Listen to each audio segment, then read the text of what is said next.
Changamoto za uzazi kwa wanawake zitazidi kusumbua sana na kuwa tatizo kubwa kwa sababu ya mambo yafuatayo. Yaani changamoto za kukosa ujauzito, changamoto za matatizo sugu ya uzazi kama hormone imbalance, fungus, PID zisizopona zitazidi kusumbua kwa sababu ya mambo haya.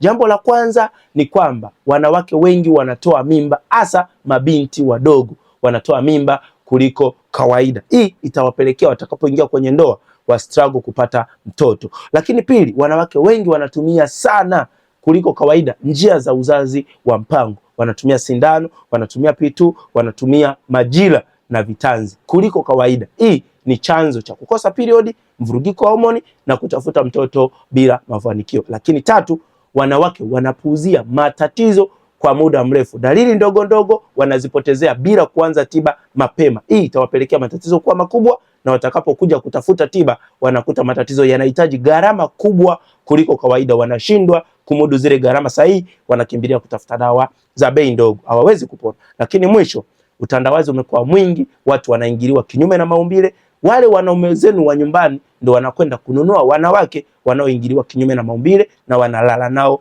bila kinga. Alafu kesho anarudi kwako mwanamke anakuingilia maumbileni kwako bila kinga vile vile. Hauwezi kuwa salama. Sasa hakikisha unaepukana na haya mambo yote niliyoyataja ili kesho yako iweze kuwa nzuri na uweze kujenga familia bora. Lakini usisahau, kama ni mmoja wapo unakosa ujauzito, wasiliana na mimi leo nikupe tiba ya moja kwa moja na mwezi ujao uwe vizuri.